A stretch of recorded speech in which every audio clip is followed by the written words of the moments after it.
Hello everyone. In my prior video about my knitting database, I gave you a basic tour about how I use technology to maintain my stash, the patterns I use for my knitting projects, as well as my projects themselves, so I can avoid making a lot of repurchases of materials I already have and wasting that money, and avoid printing out 80,000 pages of patterns that I probably would need to throw into the recycling bin anyway, because let's face it, that's what an environmentally conscious knitter might do, right? Right? So today I'm going to give you a live example about how I enter in information into my database so you can get a better perspective of how this all works for me. Now, as mentioned in my prior video, I use a software made by FileMaker for my Mac called Bento. There's also a version available for iPads, iPhones, and iPods. Shameless promotions aside here.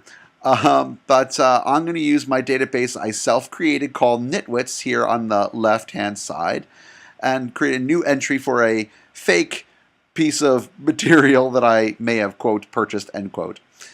So I'm going to select my database, and on the very bottom, I'm going to hit the plus sign so I can add in new information. So here's how this works for me. I'm going to say I bought a piece of yarn, a skein of yarn. So I'm going to select item type yarn, made out of 100% merino wool. I'm a knitter, not a good typer. And I haven't used this product yet, so I'm going to say it is available for me to use. This yarn is, let's say, a bright bubblegum pink and white combination. So I'm going to say pink detail bubblegum, because that's the color. And in this case, I'm using quantity to express the number of skeins that I have available. Like I mentioned in my previous video, I'm still trying to make this field work best for me, so I'm kind of playing with this still. I needed something to express how much yarn I have remaining, so that's why I have it to begin with. So I'm going to say I have one full skein, 1.0. This is going to be worsted weight yarn, or just worsted for short. And the brand is going to be one I'll just make up, Acme Yarns Incorporated. Now in the notes section I have here, I can add in anything I want about this yarn, such as that this one skein has 240 yards of fabric, that I bought it from Acme Yarns in New York City. It cost me $20 per skein, and that maybe care instructions is hand wash only, lay flat to dry, etc., etc., etc. And that's all I'm going to add in. That's all I really need to add in. What you'll notice is on the top here, I have a list of everything that I got. And on the very bottom, item number 196, wow, date created April 26, 2013. I have my red, maroon, pink yarn. That's 100% merino wool, specifically bubblegum, that I have one whole skein of it, size worsted. So what is this going to be like as time goes on? To simulate what's going to happen, I'm going to randomly select something else in my stash. And in the upper right-hand corner, I'm going to perform a search. Let's say a project that I want to work on calls for a pink colorway yarn. So I'm going to do a search for P-I-N-K, pink, and the result is all my yarns that are of the red, maroon, and pink colorway. And I have 19 records that show up, show me all my red, maroon, and pink yarns that are available for use. Now, in this regard, okay, it's nice. I have a whole lot of yarns that match up. But what if I'm trying to find this one specific color? Okay, I'll just type in bubblegum.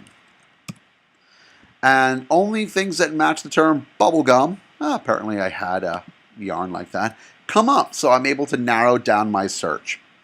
So I'm in the store, I'm in Acme Yarns again, and I'm looking at that bubblegum skein that I purchased before. And I look and see, well, I already have a full skein of yarn, see quantity 1, that's available for use. Because there's 240 yards of it, that's something I have.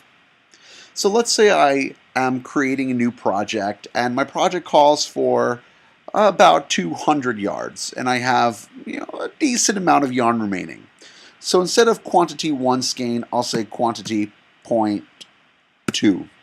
So that gives me a good idea that I probably don't have enough to start a new project, but I have some left over from making some tassels or so have you. If I have my project currently on the needles, then I'll uncheck this thing that says available for immediate use. So I know that I have it, but it's in use, so I can't put it in another project at the moment, but it's something that's ready to go.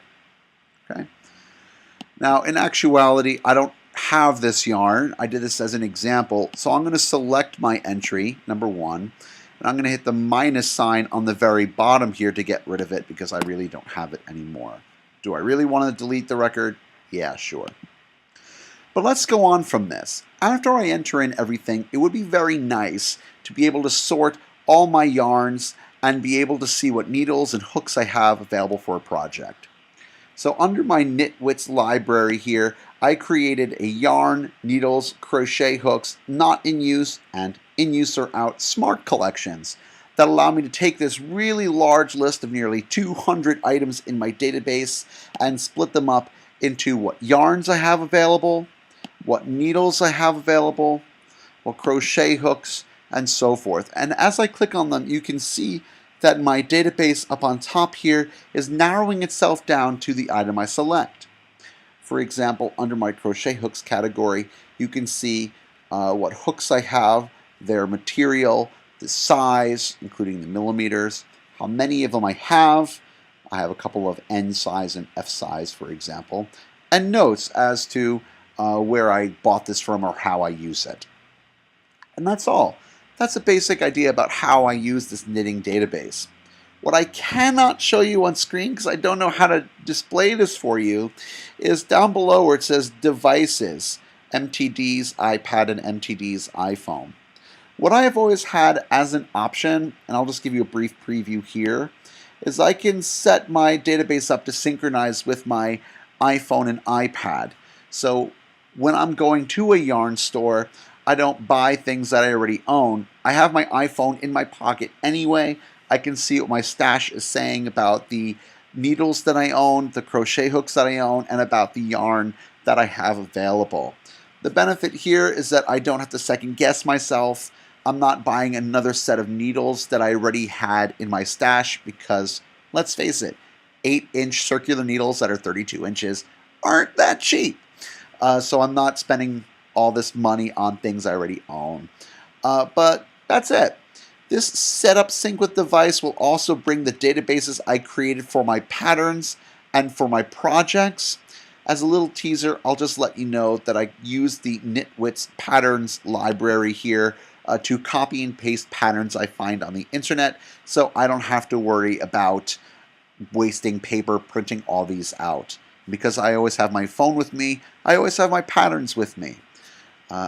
Okay, so that's going to be it for today. Hopefully from this video you got a sense of what it is like for me to add an element to my database, how I can search for it in the upper right, and that I have these smart collections, which are like saved searches that can be used to maintain my library.